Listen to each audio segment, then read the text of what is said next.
Imba Production.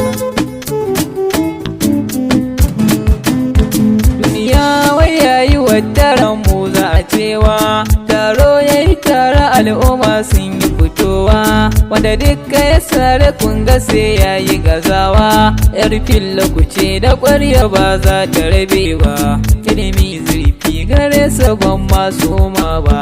Duka mai tarbiyya in ya zo zai haska, mara kunya ko awan nugun zai sha tafka. Dan babu haɗi na adamu da me yin hauka, girman banza idan ka zan baka da wayo. Kullum daga an taɓo ka sai iyo wayo.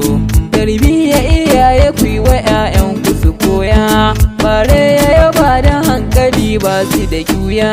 Kwaina suka je suna yawan girmama manya, mutum ka kina ka duniya ce za ta sosa. In ga ta yawa ƙwarewar ka rusa, zan so ku gane ra'ayi na kira riga. Wani ya iya ji ta wani ko sai dai ganga, kuma kowa idan ya zo sai ya jawo zuga. Kura na magiwa kwata karya itace, in na yi kwana waɗansu kuma su sun zarce. Tafiya kyawun ta zai fi an manyo waye, dan ɗaurewa akan yi wa igiya zarge. Ra'ayi na guda akan sani na bu na dage, da rai da rabu haka na zai cimma ruwa.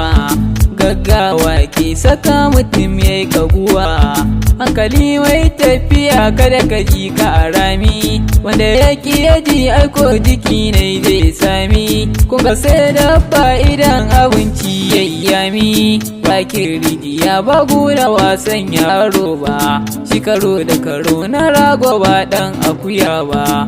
Allah ya dare gari ko yanzu ya waye, wasu na murna waɗansu ko na ta hawaye. Wasu koyin masu kai ta nema da bulaye, mutuwar zuciya ke sa mutum yayi bara. Gida dai wani ta sai ta kai shi magura, hannu ɗaya kunga dai baya ɗaukar jinka. Kira wani ya taya ka tare ku yi ɗauka, yayi ma aiki ka ba sai ya fiye zoro ka. Rabshi yayyo talaka masu kuɗi, kar ka manta shi kaɗai yayi maka buɗi. Yaran da ya rarrafa fa wata ran zai yi dabo, ran da ya yoko murna za a yi mai dabo. Makiyinka ana yaba maka yana yin zambo, ba wanda ya san abin da ke zaune ciki, amma mun san waɗanda ke fita daga baki. Da cikin waka nake ta jero saƙonni, ban san ko dawa ko kuma ni ku ziga ni. Zance kamiyo zafi mu ɗora mizani, yau dai gani da ni ake yin tafiyar.